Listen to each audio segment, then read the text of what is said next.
Hey everybody, here's part 2 of the video segment for the cold steel reviews.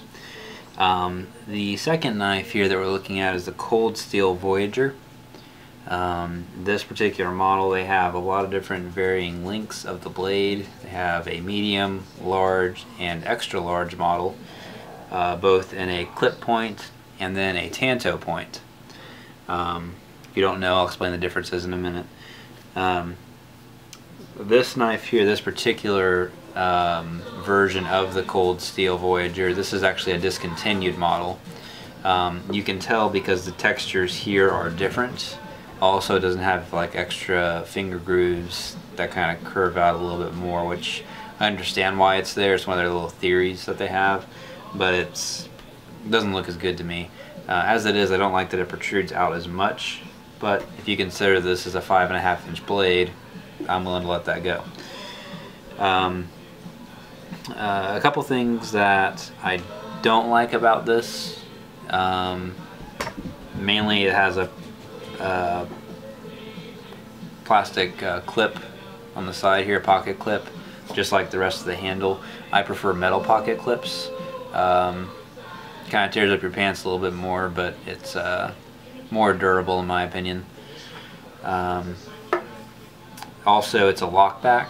Not a huge lockback fan, but if you're going anything over 4 inches, probably for the best. Other than that, it's a really solid, really sturdy knife. This model I think came out, I want to say 2010, 2011 or so. So the only way you can really get these anymore is secondhand on eBay, like I got this one. There is a downside, of course, with doing so. As you might have noticed, the thumb stud here is missing. But you can still, if you kind of push down the back lock here, awkward angle, but you can still flick it open pretty easy. Almost probably just as easy as with a thumb stud. But it's a really sturdy blade, really thick blade. You know, no issues at all. There's absolutely no play in the actual blade here. That's just me moving up the blade. And like I said, when this thing locks in place, you hear it snap. It's got a lot of authority to it. As far as the opening of a blade, get that deployment, boom, ready to go. Again, as I mentioned, it comes in different blade styles. This is a Tanto blade versus a clip point. Clip point, of course, is more of your standard knife design. It just comes to like a point or a spear point. The Tanto edge, or Tanto edge, however you want to say it, it's capable of you know, piercing through thicker materials generally. Plus, if you're you know, used to using a knife, you can kind of get like a nice snap cut to it right here on the tip, and that can cut through a whole lot of flesh and things like that, essentially, to put it bluntly. I get it bluntly, using bladed edge weapons here, bluntly. Yeah, that's funny. Anyway, yeah, this is a 5.5 inch. They also have a 6 inch version, which is a little bit bigger. That's the one I actually wanted, but you know, I'll certainly take this one. Not going to argue. But yeah, I mean, the blade itself, it's really thick, AUS or Aussate steel, just like the Tylite. This is probably going to be my new everyday carry, because I really like a larger knife. Only thing I would change about it, again, aside from the thumb stud missing, I just wish it had a metal clip, and I wish the knife was heavier. A lot of people like really light items, and I think this is actually, for the size, this is a super light knife.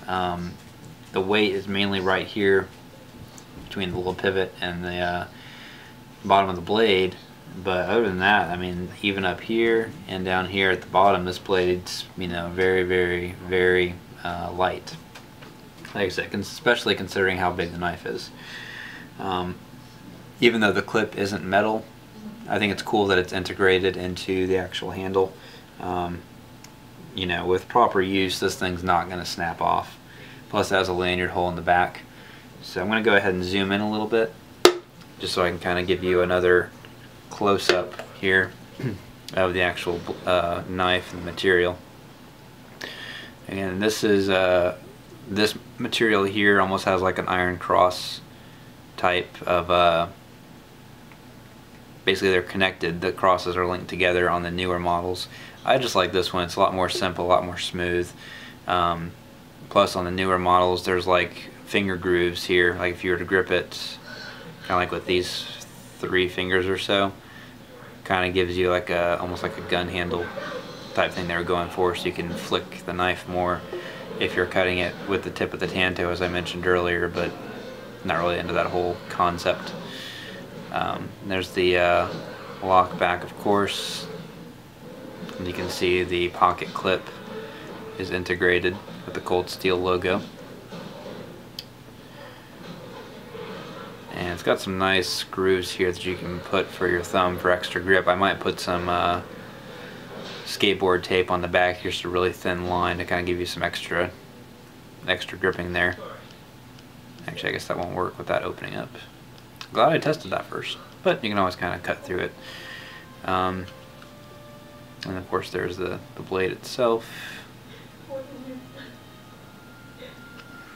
Really nice Cold Steel design. Cold Steel always makes a really nice blade. I think their prices get a little bit too high sometimes, but the knives are really nice. But yep, there we have it. And you know, the good thing about the lockback design, since this is all closed off, it's going to make it harder for dust, things like that, to settle in there, which I'm perfectly fine with. I hate getting dust inside my the handles of my blades. But yeah, overall, yeah, I'd give it a 9 out of 10.